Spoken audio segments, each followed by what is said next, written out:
ধারণ করে সমাজে বিচরণ করছেন, সেইটাকে মূল্যায়ন করা হয়।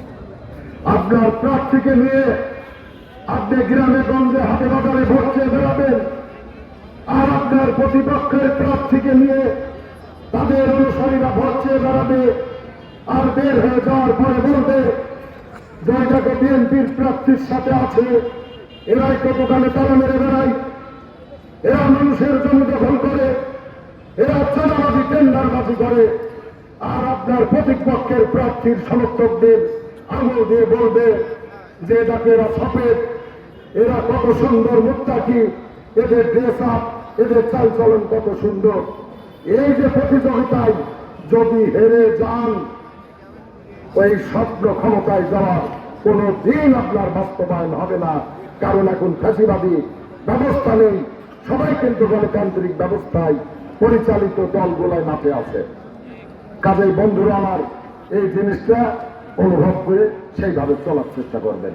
মনে রাখবেন, কমিটিতেও যারা চাঁদাবাজ, টেন্ডারবাজ, যাদের ভাবমূর্তি ভোলান্তিত, অনেকেই 5 তারিখের পরে বিতর্কিত হয়েছেন। সামান্য কয় মাস ধরে নিজেকে ধরে রাখতে পারেননি, দায়িত্ব এখন সামনে আসছে আপনাদের। সেই সমস্ত লোক যদি চিহ্নিত হয়ে থাকে, গোড়ার থেকে তাদেরকে আপনারা কোনোভাবেই প্রশ্রয় না দিয়ে, তাদেরকে নেতা না বানিয়ে এই পরীক্ষায় যদি উত্তীর্ণ হতে পারেন, আগামী উপজেলা কমিটিও নিষ্কণ্ঠ, ফ্রেশ এবং ভাবমূর্তিপূর্ণ একটি কমিটি আপনারা আর যদি গোড়ায় ভুল করে ফেলেন, ওই সূত্র ধরে ধাপে ধাপে ধাপে ধাপে এমন একটি শক্তি আমাদের সামনে আসবে, যে শক্তি নিয়ে রাষ্ট্রীয় ক্ষমতা তো দূরে থাক, সমাজ পরিচালনাও আগামীতে ফেল করবেন। কারণ মনে রাখবেন, 3টে জেনারেশন আমাদের সামনে পয়দা হয়েছে, যারা জিয়ার রহমান কতটা চেনে না, যারা বেগম জিয়া কতটা চেনে না। আমরা বলি তাই তারা শোনে, তারা জানে সুশাসন কারা দিতে পারবে, তাদের দিকে তাদের নজর থাকবে। তারা খেয়াল রাখবে গণতন্ত্রকে কারা ধারণ করে এবং সেটা সার্ভ করে, তাদের দিকে তাদের নজর থাকবে। তাদের নজর থাকবে এই আধুনিক যুব সমাজ, আধুনিক ছাত্র সমাজের উজ্জ্বল ভবিষ্যতের জন্য কারা কর্মসংস্থানের চিন্তা করে, কারা সুন্দর বাংলাদেশের স্বপ্ন দেখায়, কারা সুন্দর ভবিষ্যতের পথ তৈরি করে, তাদের প্রতি তাদের নজর থাকবে। দুর্বৃত্তায়নের সাথে যারা জড়িত, তাদেরকে তারা ঘৃণা ভরে প্রত্যাখ্যান এই কারণে করবে, কারণ তাদের রুচিবোধ, শিক্ষাবোধ 60, 70, 80, 90 দশকের থেকে একেবারে ভিন্ন। এই কথাটা আমি অনুরোধ করছি, অন্তরের থেকে আপনারা বোঝার চেষ্টা করবেন এবং সেটা ধারণ করবেন। প্রিয় বন্ধুরা আমার, আমি বক্তব্য আর বেশি বাড়াবো না। একটা ব্যাপারে শুধু সতর্ক করব, যে নির্বাচনের আমরা প্রত্যাশা করছি, আমরা যে 15টা বছর অথবা 17 বছর যাই বলি না কেন, আমরা যে জেল খাটলাম, জুলুমের শিকার হলাম, হত্যার শিকার হলাম, গুমের শিকার হলাম, আমাদের সম্পদ লুণ্ঠিত হয়েছে, ব্যবসা বাণিজ্য ভুলণ্ঠিত হয়েছে, বেকারত্ব আমাদের পুড়ে খেয়েছে।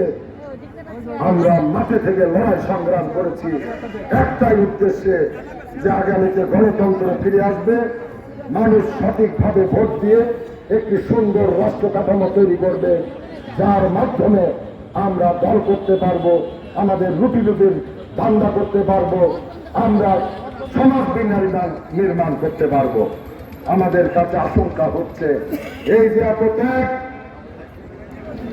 এত আন্দোলন, যার পথে আমাদের এই প্রজন্মের তরুণ ছাত্র যুবরা জুলাই আগস্টের রক্তবীর সংঘর্ষের মাধ্যমে নতুন একটি বাংলাদেশ আমাদের সামনে দিয়ে সেই বাংলাদেশকে এগিয়ে নিয়ে যাওয়ার দায়িত্ব আমাদের উপর অর্পণ করেছে। সেই পথেও মনে হচ্ছে মাঝে মাঝে যে কেউ কেউ কাটা বিছাতে চায়। আমাদের 17 বছরের অবদানকে 2 মাসের আন্দোলন দিয়ে অস্বীকার করার একটি প্রবণতা আমরা লক্ষ্য করছি। আমরা যদি গুমের শিকার না হতাম, আমরা যদি গাইবি মামলার হত্যার শিকার না হতাম, আমাদের বৃদ্ধ মানুষগুলা যদি হাইকোর্টের বারান্দায় অন্তর্বর্তী জামিনের জন্য মাঠে দিয়ে বসে না থাকতো, সারা বিশ্ব বলেন বাংলাদেশ বলেন কিভাবে প্রমাণিত হতো হাসিনা ফ্যাসিবাদ? তাহলে হাসিনা যে ফ্যাসিবাদ, এই পথ এই সোপান তো আমরা তৈরি করেছি রক্ত দিয়ে, শ্রম দিয়ে, মেধা দিয়ে। এটা কি শুধু 2 মাসের ফসল? অথচ কোন কোন কুশীলবরা এইটাকে বলে আমাদেরকে বিব্রত করতে চাই, বিএনপির অবদানকে খাটো করতে চাই। উদ্দেশ্য একটি, যে আগামী নির্বাচনে মানুষ যতই ভালোবাসুক যাতে আমরা ভোটের ময়দানে জিততে না পারি। আজকে রাষ্ট্রের দিকে আধিপত্যবাদী শক্তির ঝড় নানান কথা বলা হচ্ছে দায়িত্বশীল জায়গায় থেকে। কালকে দেখলেন একজন বলছে 72-এর সংবিধানকে কবর রচনা দিতে হবে, 71-এর রক্তক্ষয়ী যুদ্ধ, 30 লক্ষ শহীদ, অসংখ্য মামুনের আগ্রহ, আমাদের সম্পদ, সবকিছুর বিনিময়ে যে অর্জিত স্বাধীনতা